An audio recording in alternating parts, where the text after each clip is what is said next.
కేవలం ఉచిత విద్య మాత్రమే కాదు, ఉచిత వైద్యం అందించి ఎంతో మంది పసిబిడ్డల ప్రాణాలు కాపాడి వాళ్ళ తల్లిదండ్రుల చేతికి అప్పగించారు. మరి ఈరోజు మనం శ్రీ సత్యసాయి సంజీవిని హార్ట్ హాస్పిటల్కి అయితే వచ్చేసామండి. మరి ఈ హాస్పిటల్ ఇన్ఛార్జ్ వరలక్ష్మి గారు ఉన్నారు. అసలు ఈ హాస్పిటల్ మోటివ్ ఏంటి, అసలు ఎందుకు ఉచిత వైద్యం అందిస్తున్నారు పసిబిడ్డలకి, ఇవన్నీ కూడా మనం తెలుసుకుందాం. నమస్తే మ్యామ్. నమస్తే అండి. సో మ్యామ్, మేము హాస్పిటల్ అంతా కూడా తిరిగి చూసాము. అసలు నిజంగా వండర్ఫుల్. ఇంత ప్రశాంతమైన వాతావరణంలో ఎక్కడికక్కడ మనం చూస్తే మొత్తం నీట్గా భద్రంగా పెట్టి చక్కగా పసిబిడ్డలకు ఆపరేషన్లు చేయడం, పుట్టిన బిడ్డలకి గుండె ప్రాబ్లమ్స్ వస్తే వాళ్ళకి ఉచితంగా వైద్యం అందిస్తున్నారు. ఎంతోమంది కొన్ని లక్షలు పెట్టుకోలేక ఆవేదన చెందుతూ ఉంటారు. సో ఆ బిడ్డకి సర్జరీ చేయించలేక, కానీ మీరందరూ కూడా ఇక్కడ ఉచిత వైద్యం అందించడం జరుగుతుంది. అసలు ఏంటి మేడం మోటివ్ ఏంటి, అసలు ఎందుకు ఇది ఉచిత వైద్యం అని స్థాపించారు? మాది Shri Sathya Sai Sanjeevani centre for child heart care and research అనేది ఇక్కడ కొండపాకలో కొత్తగా స్టార్ట్ చేసినాము. ఒక 1 year అవుతా ఉంది. కానీ ఇది మాది 4th హాస్పిటల్ అండి, 4వ hospital for child heart care. So వేరే బ్రాంచెస్ ఎక్కడ ఉన్నాయి మ్యామ్? మాది ఫస్ట్ హాస్పిటల్ రాయ్పూర్ ఛత్తీస్గఢ్లో స్టార్ట్ అయిందమ్మా 2012లో. దాని తర్వాత మేము పల్వల్ అని హర్యానా ఫరీదాబాద్ దగ్గర స్టార్ట్ చేసినాము. దాని తర్వాత 3వది నవీ ముంబై ఖార్గర్లో స్టార్ట్ అయింది. ఇది 4వది. మేము we are all devotees of Sri Sathya Sai Baba. His philosophy ఏంటి అంటే మెడికల్ కేర్ అనేది it should be free of cost to everybody. It is a right of everybody అని. So we are following his philosophy. ఆయన ఫిలాసఫీ చెప్పేది ఫ్రీ ఆఫ్ కాస్ట్ ఉండాలా, you shouldn't attach a price to medical care అనేది. So ఇప్పుడు ఇక్కడ మేము చేసేది ఈ హార్ట్ కేర్ మా అన్ని hospitals totally free of cost అండి, కంప్లీట్లీ ఫ్రీ ఆఫ్ కాస్ట్. ఒక బిల్లింగ్ కౌంటర్తో సహా ఉండదు.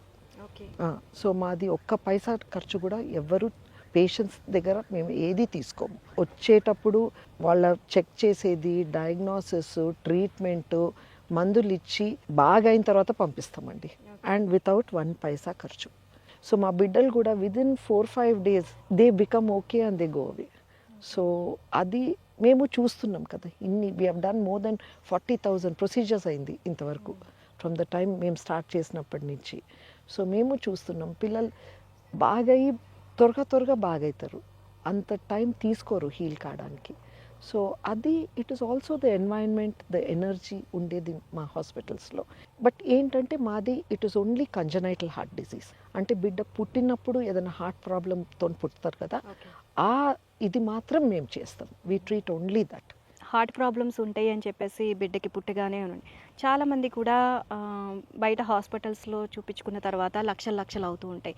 మళ్ళీ ఇక్కడికి రావాలి. చాలామందికి హాస్పిటల్ గురించి ఇప్పటికీ ఇంకా అవగాహన రాలేదు మ్యామ్. సో ఇంత మంచి సదుపాయాలు కల్పిస్తున్నారు.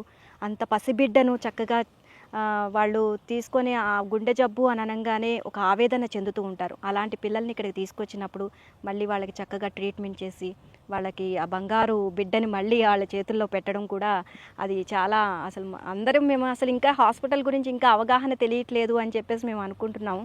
బట్ ఇంకా ఈ హాస్పిటల్ గురించి తెలియాలి. దాని గురించి ఇంకా ఏమని చేస్తున్నారు? లేదు, ఏంటంటే మాది వీఆర్ సేవాభావం అండి. సో మేము కమర్షియల్గా ఈ అడ్వర్టైజ్మెంట్ అనేది మేము చెప్పము. ఏంటంటే మాకు అది అర్థమవుతుంది. Word of mouth is the best advertisement అంటారు కదా.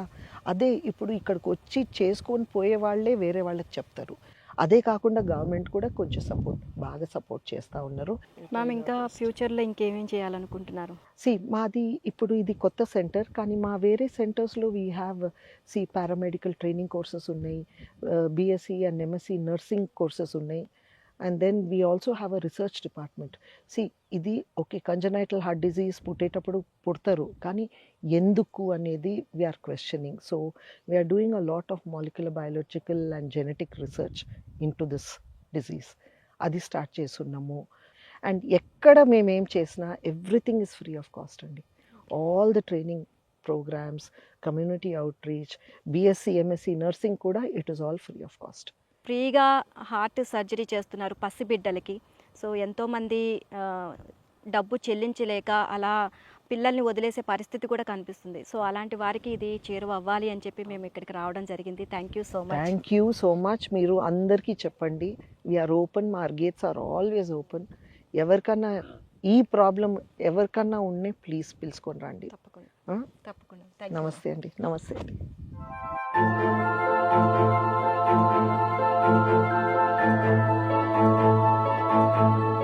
శ్రీ సత్యసాయి సంజీవని హాస్పిటల్. అసలు ఈ హాస్పిటల్ లోపలికి ఒక పేషెంట్ ఎలా రావాలి, ఎలా అప్రోచ్ అవ్వాలి, వాళ్ళకి ట్రీట్మెంట్ ఎలా జరుగుతుంది, వీటన్నిటి గురించి ఈరోజు మనం హాస్పిటల్ చూస్తూ కూడా తెలుసుకుందామండి. సో మెడికల్ ఇన్ఛార్జ్ గణేష్ గారు మనతో ఉన్నారు. మొత్తం కూడా హాస్పిటల్ ప్రిమిసెస్ అంతా కూడా మనకి చూపిస్తారు. నమస్తే అండి. నమస్తే. సో గణేష్ గారు, ఉచితంగా చంటి బిడ్డలకి హార్ట్ ఆపరేషన్స్ ఇక్కడ నిర్వహిస్తారు. సో ఆ బిడ్డల్ని ఇక్కడికి తీసుకురావాలి అంటే అసలు ఏ విధంగా అప్రోచ్ అవ్వాలి, ఎలా రావాలి, వీటన్నిటి గురించి క్లియర్గా చెప్తే మా వ్యూవర్స్ కూడా తెలుసుకుంటారు. ఎంతోమంది ఇక్కడికి వచ్చే పరిస్థితి కూడా కనిపిస్తుంది. మేడం, ఎలా అప్రోచ్ అవ్వాలనేది కంటే పేషెంట్ మన దేశంలో కానీ రాష్ట్రంలో కానీ ఎవరే కానీ ఇక్కడ మనకి వాకిన్ 9 to 5 PM వరకు హాస్పిటల్ ఎప్పుడు ఓపీడీ సర్వీసెస్ ఉండే ఉంటాయి. సో వాళ్ళు రావడం గేట్ దగ్గరికి వచ్చిన తర్వాత వాళ్ళు ఆధార్ కార్డ్ ఐడెంటిటీ అనేది ఉండాలి. సో వన్స్ వాళ్ళు ఎంటర్ అయిన తర్వాత వాళ్ళు ఏం అవుతారంటే ఇక్కడ ఆశ్రయ అనేసి మనకి ఒక డిపార్ట్మెంట్ ఉన్నది, ఆశ్రయ. సో ఆశ్రయలో మనకి రిజిస్ట్రేషన్ అవుతుంది. అంటే రిజిస్ట్రేషన్ కైండ్ ఆఫ్ అంటే ఒక యూనిక్ ఐడెంటిటీ నెంబర్ వస్తుంది. సో దాన్ని బేస్ చేసుకున్న తర్వాత మనము పేషెంట్స్కి క్లినికల్ వైటల్స్ కానీ క్లినికల్ ఎగ్జామినేషన్స్ కానీ అవి చేసిన తర్వాత మళ్ళీ రెండో ప్రొసీజర్ వచ్చేసి ఎకోకార్డియోగ్రఫీ అంటారు. ఎకోకార్డియోగ్రఫీ అంటే బాబుకి గుండెలో ఏ ప్రాబ్లం ఉన్నది అనేది డిటెక్ట్ చేసేదాన్ని ఎకోకార్డియోగ్రఫీ. సో ఆ టెస్ట్ చేసిన తర్వాత బాబుకి ఇప్పుడే ప్రొసీజర్ ఆపరేషన్ చేయాలా లేకపోతే ఫాలోఅప్ చేయాలా అనే దాన్ని బట్టి బేస్ చేసి డాక్టర్ అనలైజ్ చేసిన తర్వాత దాని తర్వాత మనము అడ్మిట్ చేయడం కానీ మళ్ళీ ముందు ఫర్దర్ బ్లడ్ టెస్ట్ కానీ ఈసీజీ కానీ ఏదే కానీ మనం ముందు ఫర్దర్ ఇవాల్యుయేషన్ చేయాలి. సో ఆధార్ కార్డ్ ఒకటి తీసుకొని వస్తే సరే. Yes ma'am, Aadhaar card compulsory ఉండాలి. సో ఇక్కడ ప్రాసెస్ ఇప్పుడు ఎట్లా మొదలవుతుందండి? సో పేషెంట్ వచ్చిన తర్వాత మనకి ఆస్ట్రేలియాకి ఎంటర్ అయిన తర్వాత ఇక్కడ రిజిస్ట్రేషన్ చేస్తాం. రిజిస్ట్రేషన్ మొత్తం డీటెయిల్స్ అంతా వస్తాయి. ఇక్కడ రిజిస్ట్రేషన్ అయిన తర్వాత ఇక్కడ క్లినికల్ వైటల్స్ చేస్తున్నారు. ఓకే. సో మన క్లినికల్ వైటల్స్ అంటే పుట్టుకతో వచ్చిన గుండె సమస్యలకి the first priority is check clinical findings is vitals. Okay. ఇప్పుడు ఈ బాబు వచ్చారు, ఈ బాబుకి హార్ట్ ప్రాబ్లం ఏముంది అని చెప్పేసి ఇప్పుడు చెక్ చేస్తున్నారు ఇక్కడ? లేదు మేడం, ఇది ఏంటంటే బాబుకి ఆక్సిజన్ లెవెల్స్ ఎంత ఉన్నాయి, హార్ట్ రేట్ ఎంత ఉంది, ప్లస్ ఏమైనా ఇబ్బంది సిమ్టమాటిక్ ఏమైనా ఉందా అని దీన్ని బేస్ చేసుకొని మళ్ళీ హైట్ వెయిట్. ఎందుకంటే మేడం ప్రతి ప్రొసీజర్ కూడా saturation, heart rate, height and wait base చేసుకొని ప్రొసీజర్ చేయాలి. Okay. So first clinical examination వచ్చి మన వైటల్స్. సో దీని తర్వాత మళ్ళీ మనము ముందుకి ఎకోకార్డియోగ్రఫీకి వెళ్తాం.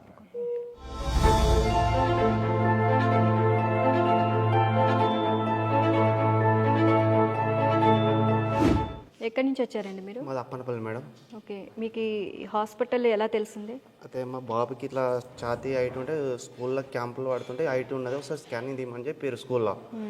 అంగన్వాడీ టీచర్లు అక్కడికైతే సిద్దిపేట వెళ్తే ఆ స్కాన్ తీస్తే ఆటలో హోల్ ఉందని చెప్పారు. అక్కడ మనకు ఏది మల్లారెడ్డి సార్ అని మాకు ఇన్ఫర్మేషన్ ఇచ్చారు. గిట్లా సత్యసాయి సంజీవని హాస్పిటల్ కొండపాక దగ్గర ఉందని చెప్పారు. చెప్పేటలకు గణేష్ సార్ వాళ్ళ నెంబర్ ఇచ్చారు. అక్కడిని ఇక్కడ కాంటాక్ట్ అయినాను. అక్కడ బాగానే చేశారు మేడం సర్జరీ, ఏదైనా కానీ పిల్లలు మా చూసుడు కానీ అట్లా బాగానే చేశారు మేడం. సో మొదటి నుంచి ట్రీట్మెంట్ అంతా ఎట్లా జరిగింది? మీకు కూడా ఇంకా అక్కడే ఉన్నారు కదా, సో మొత్తం మీ గురించి కూడా మొత్తం పట్టించుకున్నారు? మా గురించి కానీ మా స్టాఫ్ కానీ మా ఏది ప్రతిదీ ఇస్తారు మేడం. మన ఇంట్లో ఫ్యామిలీ మెంబర్ కంటే బాగా చూసుకోరు మేడం. బాబుకి ఆపరేషన్ అయిపోయిందా? అయిపోయింది మేడం. అయిపోయింది. సో ఎలా అయింది అంటే ఇప్పుడు ఎలా ఉన్నాడు బాబు? బాగున్నాడు మేడం, మాలాగానే ఆడుకుంటున్నాడు. ఒకసారి వచ్చి చెకప్ వచ్చినాం, 3 months రమ్మన్నారు. 3 months వచ్చినాం. మళ్ళీ ఇప్పుడు 6 months రమ్మని అంటే ఒకసారి చెకప్ చేయించుకుందామని వచ్చినాం. వెయిటింగ్ కూడా ఎక్కువ ఏం పెట్టలేదు? ఏం లేదు మేడం, ఏం లేదు. ఫోన్ చేసి 1 month రమ్మని అంటే 1 month వచ్చినాం. అచ్చుడితోటే చేసేసారు, ఒక రోజు గ్యాప్ తెల్లారి చేసేసి. Okay, thank you.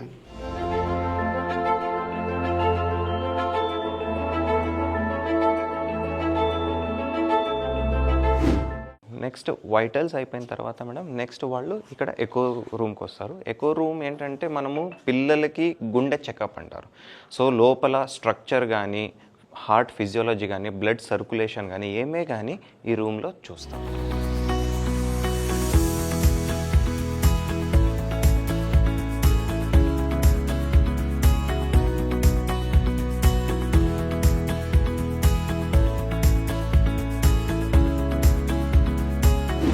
ఇప్పుడు ఎకో కంప్లీట్ అయిన తర్వాత మేడం అది ఇప్పుడు మనం ఏమైనా పేషెంట్స్ సర్జికల్కి సెలెక్ట్ అయ్యారనుకోండి, సో ఇప్పుడు మనము సర్జికల్ బ్లాక్ కూడా వెళ్దాము. సో అక్కడ మీరు పేషెంట్స్ని ఐపీడీ పేషెంట్స్ని కూడా చూడొచ్చు. సో మీ హాస్పిటల్ మెయింటెనెన్స్ కూడా అసలు చాలా Yes, బాగా ma'am. మెయింటైన్ నా చేస్తున్నారండి. hospital maintenance- ఎక్కడా కూడా ఇంత దుమ్ము కూడా కనిపించట్లేదు. ఎందుకంటే హార్ట్ పేషెంట్స్ అందులోనూ పిల్లలు ఉన్నప్పుడు చాలా జాగ్రత్తగా చూసుకోవాలి. చంటి పిల్లలు అంటేనే మనం చాలా అపురూపంగా చూసుకుంటాం. మ్యామ్, ఎందుకంటే అండ్ హాస్పిటల్స్ మనం చూస్తే బయట ఎట్లా ఉంటాయో మనం చూస్తున్నాం కదండి. ఫ్రీ సర్జరీసే కాకుండా అండ్ ఇక్కడ హాస్పిటల్ మెయింటైన్ చేయడం కూడా అసలు బ్రహ్మాండంగా చేస్తున్నారండి. ఎస్ మ్యామ్, ఏదో ఒక 5 స్టార్ హోటల్కి వచ్చిన ఫీలింగ్ కలుగుతుంది మాకు. సో ఇక్కడ ఏంటంటే పిల్లలకు కూడా హాస్పిటల్ ఫీల్నెస్ రాకోకుండా హోమ్లీ ఫీల్నెస్ రావాలనే కోసం మేము టీవీ కానీ వాళ్ళు ఆటలాడుకోవడం కానీ, సో ఇదేంటంటే హాస్పిటాలిటీ లాగా ఉండకూడదు మేడం, వాళ్ళ సొంత ఇల్లు లాగా ఉండాలనేసి మేము ఇలా డిజైన్ చేసాం.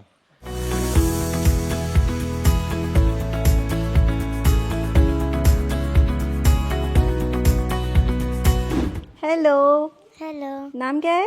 सोफिया बेगम सोफिया बेगम. नाइस नेम यार. ओके. सो कैसे है अभी? अच्छा है. హెల్త్ టీకే? ఓకే. సో ఎక్కడి నుంచి వస్తున్నారండి? లింగంపల్లి నుంచి. ఓకే. సో ఏంటి పాపకి ప్రాబ్లం? वो 3 महीने में निमोनिया हुआ था उनको, तो तभी पता चला कि वो हार्ट पेशेंट है, तो उनको यहाँ पर यूट्यूब में देखकर हम यहाँ लेकर आए. ఓకే. యూట్యూబ్లో చూసి హాస్పిటల్ గురించి తెలుసుకున్నారు. ఓకే. సో ఏంటి మరి ఏం చెప్పారు ఇక్కడికి హాస్పిటల్కి వచ్చాక? ऑपरेशन करना पड़ता बोले. ఆపరేషన్ చేయాలన్నారు. जी, बटन डालते बोले, फिर डाल दिए. अभी सब ठीक है, ఓకే. नॉर्मल चल रहे, फिर रहे, खा रहे. सब सिस्टर उनका देखभाल भी अच्छे कर रहे.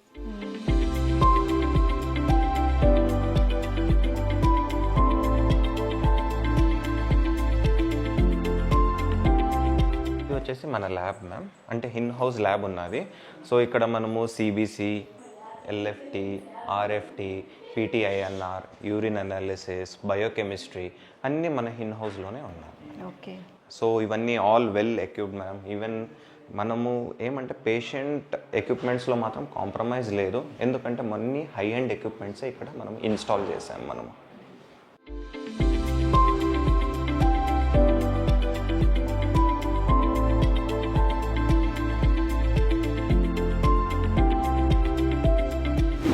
సో ఇప్పుడు నెక్స్ట్ మేము ఐసీయూ రూమ్లోకి వెళ్తున్నామండి. సో అక్కడ అంటే ఐసీయూలో ఎటువంటి ఇన్ఫెక్షన్స్ జరగకుండా ఉన్నందుకు ఇక్కడ మాకు మొత్తం కూడా డ్రెస్సెస్ అన్నీ అరేంజ్ చేశారు. హార్ట్ సర్జరీస్ అంటే ఇన్ఫెక్షన్స్ ఎక్కువగా అవుతూ ఉంటాయి. సో మన నుంచి పిల్లలకి ఇన్ఫెక్షన్ ఏం సోకకుండా ఇలాంటి జాగ్రత్తలు తీసుకుంటున్నారనమాట. సో ఇప్పుడు మొత్తం అంతా ఐసీయూలో ఎలా ఉంటుందండి? సో ఐసీయూ వచ్చేసి 2 సెగ్మెంట్స్లో ఉంటాయి మేడం. ఏంటంటే ఇది paediatric intensive care unit and step down intensive care unit. So ఇప్పుడు మనము పీడియాట్రిక్ ఇంటెన్సివ్ కేర్ యూనిట్లోకి వెళ్తున్నాం. సో ఈ పీడియాట్రిక్ ఇంటెన్సివ్ కేర్ యూనిట్లో ఏంటంటే మేడం పేషెంట్ ఫస్ట్ ఓటీ నుంచి వచ్చిన తర్వాత ఇక్కడ పేషెంట్ వెంటిలేటర్ మీద ప్లస్ ఇన్ఫ్యూజన్ పంప్స్ మీద మానిటరింగ్ 24/7 మానిటరింగ్ చేయడం కోసం సో ఇక్కడ పెడతాం. మన సెంటర్లో వచ్చేసి అడ్వాన్స్డ్ ఎక్విప్మెంట్స్ ఉన్నాయి మేడం. సో వీళ్ళంతా ఇప్పుడు ఆపరేట్ అయ్యి మొన్న ఆపరేట్ అయ్యారు, 2 days బ్యాక్ ఆపరేట్ అయ్యి ఇక్కడ అబ్జర్వేషన్ కోసం. డేస్ బిఫోర్ ఆపరేషన్ జరిగిన తర్వాత ఐసీయూలోకి తీసుకొచ్చి అబ్జర్వేషన్లో ఉంచారు. సో పేరెంట్స్ పిల్లలు చిన్న పసిపిల్లలు కాబట్టి పేరెంట్స్ లేకపోతే ఉండగలుగుతున్నారా? Yes ma'am. అంటే ఇక్కడ ఎలా అంటే పేరెంట్స్ లేకపోయినా కూడా మన నర్సెసే వాళ్ళు ఫీడ్ చేస్తారు, లైక్ పేరెంట్స్ లాగే మన నర్సెస్ కూడా చూసుకుంటున్నారు. ఇప్పుడు అంటే ఎందుకంటే పేరెంట్స్ బయటికి వెళ్ళి వస్తూ ఉంటారు కదా, సో ఇన్ఫెక్షన్ కంట్రోల్ అవడం కోసం మేము పేరెంట్స్ని అలౌ చేయము. త్రూ వర్చువల్ కాల్ అంటే వాట్సాప్ వీడియో కాల్ ద్వారా మేము అక్కడ చూపిస్తాం పాపని. సో ఎవ్రీడే వర్చువల్ కాల్ ద్వారా చూపిస్తాము. సో ఒకసారి పేషెంట్ ఇక్కడ ఐసీయూ నుంచి స్టేబుల్ అయిన తర్వాత సో మొబిలైజ్ చేయడం కోసం మనము స్టెప్ డౌన్కి వెళ్తాం.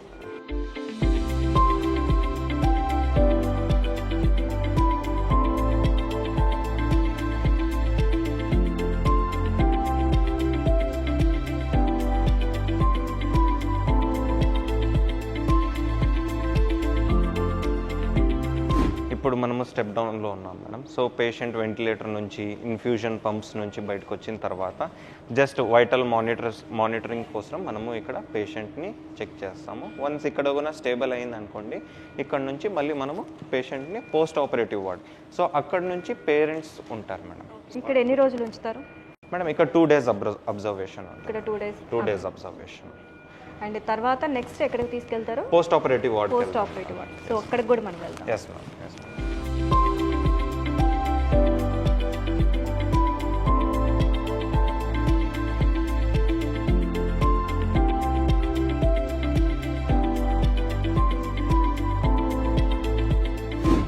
సో ఇది మన ఆపరేషన్ థియేటర్లోకి వెళ్తున్నాం మ్యామ్. సో ఈ ఆపరేషన్ థియేటర్ ఈ థియేటర్ వచ్చేసి మన ఓపెన్ హార్ట్ సర్జరీస్ చేస్తున్నాం ఇక్కడ. సో ఇప్పటి వరకు మనము 270 ఓపెన్ హార్ట్ సర్జరీస్ చేసాము. సో ఈ మిషన్తో కలిపి we have crossed 300 surgeries cross చేసాము. 1 year అవుతుందండి 1 year అవుతుంది మ్యామ్. సో 1 yearలో 300 surgeries with completely free of cost. So ఈ వీళ్ళు మన anaesthesia technician, perfusionist, physician assistant, so వీళ్ళంతా ఓటీని చూసుకుంటూ ఉంటారు మేడం. సో అది వచ్చేసి heart lung machine madam. So ఆ హార్ట్ లంగ్ మిషన్ వచ్చేసి ఎప్పుడు పేషెంట్ బైపాస్ వెళ్తారో సో హార్ట్ స్టాప్ అయిపోతుంది అండ్ లంగ్ కూడా స్టాప్ అయిపోతుంది. సో అప్పుడేమవుతుందంటే ఎక్స్చేంజ్ ఆఫ్ గ్యాస్ అవ్వడం కోసం అది ఆల్మోస్ట్ 1.5 hour వరకు హార్ట్ అండ్ లంగ్ ఎలా పనిచేస్తుందో సేమ్ అలాగే పనిచేస్తుంది. సో దాని జవాబారి ఈ అబ్బాయి తీసుకుంటాడు మేడం, శరణ్. సో ఏంటంటే ఇప్పుడు ఇంకొక విషయం ఏంటంటే హార్ట్ నిలిచిపోయి ఉంటుంది. నిలిచిపోయిన తర్వాత మళ్ళీ దాన్ని రీవర్ట్ చేయాలంటే భగవంతుని కృపతో మళ్ళీ రీబర్త్ అంటారు. Yes rebirth.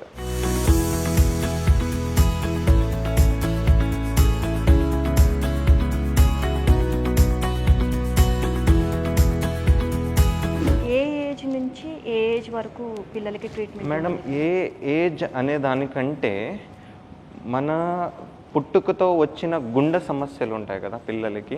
సో కొంతమంది పెద్దవాళ్ళకు కూడా పెద్ద ఏజ్ వచ్చినప్పుడు కూడా ఇంకా వాళ్ళకి రంధ్రం అలాగే ఉండిపోతుంది. సో అలాంటి వాళ్ళకు కూడా పెద్ద వాళ్ళు వచ్చినా కూడా మనం వాళ్ళకి చేస్తాం. ఓకే. సో ఏజ్ లిమిట్ లేదు, పుట్టుకతో వచ్చిన గుండె జబ్బులకు మాత్రం మనం చేస్తాం. సో ఇప్పుడు మనం క్యాత్ ల్యాబ్కి వెళ్తాం.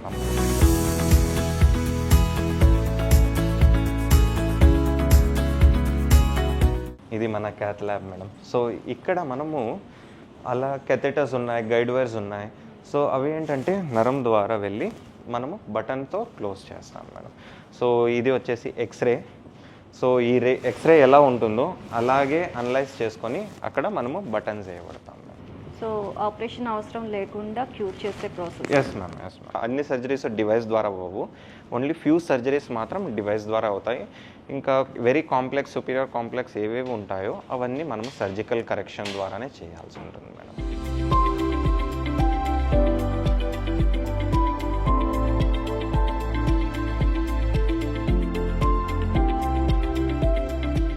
ఓకే మ్యామ్, ఇప్పుడు స్టెప్ డౌన్ అయిన తర్వాత మనము అక్కడ నుంచి పేషెంట్ని జనరల్ వార్డ్కి షిఫ్ట్ చేస్తాం.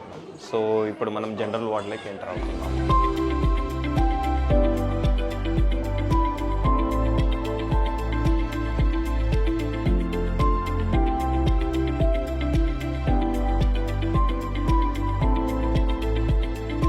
టోటల్గా ఎన్ని బెడ్స్ ఉన్నాయండి మేడం? టోటల్ ఇది మన 100-bedded hospital, exclusive paediatric cardiac. ఈయన మన doctor Srujan Reddy, paediatric cardiologist madam. So ఇప్పుడు అంతా కూడా సర్జరీస్ అన్ని కంప్లీట్ అయిపోయి మొత్తం క్యూర్ అయిపోయి ఇక్కడ ఓ అప్పుడే డ్రాయింగ్ కూడా వేసేస్తున్నాడు ఇక్కడ బాబు. Hello, hi hi, say hi. Hi, నీ పేరేంటి చెప్పు? Rishi. Nice name Rishi. Okay.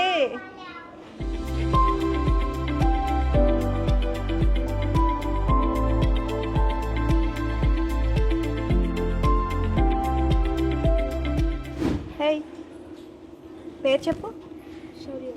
పేరు చెప్పు. చాలా క్యూట్ ఉన్నావు తెలుసా నువ్వు. క్యూట్ ఉన్నావు నువ్వు. సో ఎక్కడి నుంచి వస్తున్నారమ్మా? మాది సిద్దిపేట జిల్లా అండి, సిద్దిపేట నుంచి వస్తున్నారు. ఎలా తెలుసుకున్నారు ఈ హాస్పిటల్? అంటే నేను టీచర్ని స్కూల్ గ్రూప్లో చూశాను. ఓకే. చూసిన తర్వాత ఇదేదో బాగుంది అని చెప్పేసి అనిపించేసింది. ఏంటి, ఎప్పటి నుంచి ప్రాబ్లం ఉంది పాపకి? పాపకి 1 year తర్వాత తెలిసింది మేడం. రెయిన్బో ముందు ఏ హాస్పిటల్స్ అన్ని చూపించారా మీరు? రెయిన్బో హాస్పిటల్లో చూపెట్టాము. చూపెట్టిన తర్వాత ఇంకా మామూలుగా చెకప్కి వెళ్తాను కదా, వెళ్ళాము. తర్వాత నేను నిజామాబాద్లో జాబ్ చేస్తాను, టీచర్ని, సిద్దిపేట మాది. వచ్చిన తర్వాత గణేష్ డాక్టర్ సార్ పరిచయం అయ్యాడు. ఎలా ఉంటుందో ఏంటో భయమేసింది, కానీ సార్తో మాట్లాడిన తర్వాత చాలా హ్యాపీ. మా ఫాదర్, మా హస్బెండ్ ఫుల్ సాటిస్ఫై అయ్యారు. చాలా హ్యాపీ అనిపించింది. ఫస్ట్ ఆఫ్ ఆల్ వాతావరణం బాగుంది మేడం, పీస్ఫుల్.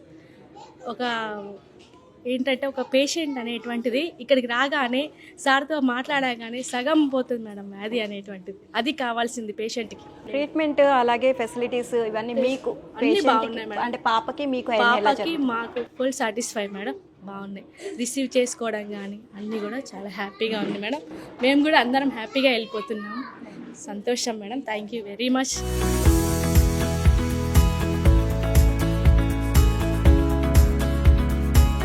సో హలో అండి, హలో, మీ పేరు? నేను డాక్టర్ సృజన్ అండి, సృజన్ గారు. సో ఇక్కడికి వచ్చి హార్ట్ ప్రాబ్లమ్స్ ఉన్న ఎంతోమంది పిల్లల్ని క్యూర్ చేసి మళ్ళీ తిరిగి పంపిస్తున్నారు. సో అసలు ప్రాసెస్ ట్రీట్మెంట్ అనేది ఎలా జరుగుతుంది? ఏ ఏ స్టేజెస్లో ఉన్న వాళ్ళు ఇక్కడికి వస్తూ ఉంటారు? ఎలా జరుగుతుందండి? ఓకే, ఫస్ట్ మనకి ఎవరైనా యూజువల్గా మనకు ఇది హయ్యర్ రిఫరల్ సెంటర్ కాబట్టి ఫస్ట్ మనకి పిల్లల డాక్టర్ అన్న ఎవరైనా చూసి మన దగ్గరికి హార్ట్ ప్రాబ్లమ్ సస్పెక్ట్ చేసి పంపిస్తారు. మన దగ్గర సస్పెక్ట్ చేసి పంపించిన తర్వాత ఫస్ట్ హార్ట్ ప్రాబ్లం ఉందా లేదా అని ఎకో కార్డియోగ్రఫీ అయితే మనం మామూలుగా ఆస్కల్టేట్ చేసి స్టెథోస్కోప్ యూజ్ చేసి మేము క్లినికల్ ఎగ్జామినేషన్ చేసి దాని తర్వాత ఎకో కార్డియోగ్రఫీ చేసి నిర్ధారిస్తాం అసలు ఫస్ట్ గుండె ప్రాబ్లం ఏమన్నా ఉందా లేదా, ఏమన్నా హోల్ ఉందా, లేకపోతే ఇంకేమన్నా కాంప్లెక్స్ హార్ట్ ప్రాబ్లం ఏమన్నా ఉందా అని చూస్తాం. దాని తర్వాత ఈ స్కాన్లో మనం కొన్ని కార్డియాక్ ప్రాబ్లమ్స్కి మనం ఇంటర్వెన్షనల్ కార్డియాలజీ అంటే క్యాత్ ల్యాబ్లో ఏదైతే ఉందో మనం జస్ట్ మనకి తొడలోంచి ఒక వైర్ పంపించి బటన్ వేసే ప్రొసీజర్స్ కొన్ని ఉంటాయి. బటన్ కానీ, బెలూన్ కానీ, స్టెంట్ కానీ అవి వేసే ప్రొసీజర్స్ కొన్ని ఉంటాయి. సో అవి చేయొచ్చా లేకపోతే ఓపెన్ హార్ట్ సర్జరీ చేయాలా అని అవి ఫస్ట్ నిర్ధారించాలి. ఏం డయాగ్నోస్ అయిందో దాన్ని బట్టి దాని తర్వాత మనం అది చేయొచ్చా ఇది చేయొచ్చా అని నిర్ధారించుకోవాలి. అది స్కాన్ ద్వారా తెలుస్తుంది, మనకి ఎకో కార్డియోగ్రఫీ ద్వారా తెలుస్తుంది. ఈ పాపకి స్పెసిఫిక్గా మనం బటన్ పెట్టాం, నిన్న క్యాత్ ల్యాబ్లో ఒక బటన్ పెట్టాము. సో ఇది బటన్ అనమాట నిన్న పెట్టింది. సో పాపకు ఉన్నది విఎస్జీ ఉండింది. సో విఎస్జీని ఆ హోల్ని క్లోజ్ చేయడానికి మనం బటన్ పెట్టాం. సో ఇది మనం బటన్ పెట్టాలా లేకపోతే సర్జరీ చేయాలా అదని ఎకో కార్డియోగ్రఫీ మీద పీడియాట్రిక్ కార్డియాలజిస్ట్ డిసైడ్ చేస్తారు. దాన్ని బట్టి సర్జన్కి పంపించాలా లేకపోతే మేమేమన్నా హెల్ప్ చేయొచ్చు అది పాపకి అని. Most of the times 85 to 90% of the times cath ల్యాబ్లో చేయొచ్చు. కొన్ని రంధ్రాలు మాత్రమే, కొన్ని కాంప్లెక్స్ హార్ట్ ప్రాబ్లమ్స్ ఉంటాయి, వాటికి ఖచ్చితంగా ఓపెన్ హార్ట్ సర్జరీని చేయాల్సి ఉంటుంది. అవి కూడా చేస్తాం మనం.